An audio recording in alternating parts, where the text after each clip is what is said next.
Hi, I'm Amy Slutter-Myers, one of the co-rectors here at St. Francis. I'm really hungry, so I've gone into the upstairs kitchen to see what I can find up here. There's a fridge in here. It's pretty bare. Nothing much in here. Oh, some stone ground mustard. That's not going to fill me up. Let's check out the freezer. This is a little bit more interesting. There's a frozen package of peas and carrots that I can't even lift out of the freezer, so I don't think that's gonna work. But we got cabinets in here too, so let's see what we have in here. Do you think there could be some like cookies or crackers or something? No, looks like coffee supplies. That's not gonna fill me up. Wait. There's something here on the counter. Look, it's this beautiful tin.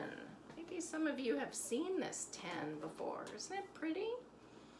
Really, it looks like a fancy cookie tin, doesn't it? Let's open it up. I wonder if it has cookies in it. Oh, wait, there's a label here. There's a label. It says, can you read that? Small communion wafers. I think this tin may have come out of the sacristy. I don't know how it got in here in the kitchen. Let's look in here. Oh. The label said small communion wafers, and it is, in fact, packages of small communion wafers. The wafers that you're familiar with from our Eucharistic feast every Sunday.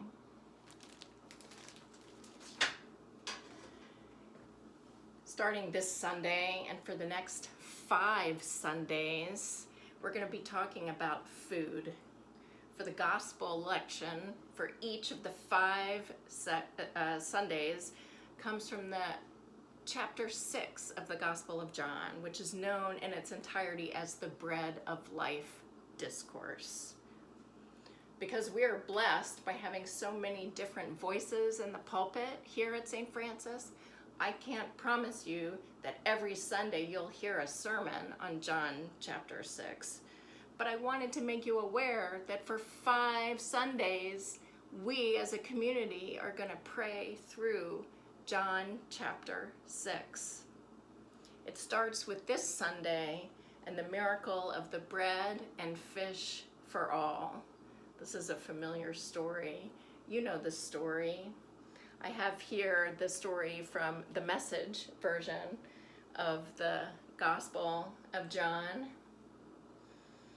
And there's that large crowd coming, and they are hungry. And there's the miracle where Jesus takes the bread and the fish, and everyone is fed until their stomachs are fed.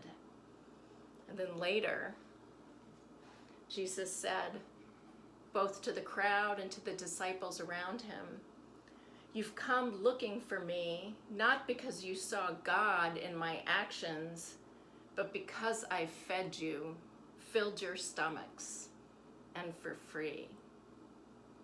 Ouch. Several verses later, Jesus will say that famous discourse, "I am the bread of life." I, Jesus, I am the bread of life. This mystery in terms of Jesus's miracle here and the mystery of Jesus as the Son of God is all intertwined throughout John chapter 6. There is a material provision. Jesus knows that. People are hungry, they need food. And yet there is also a spiritual hunger and a spiritual provision.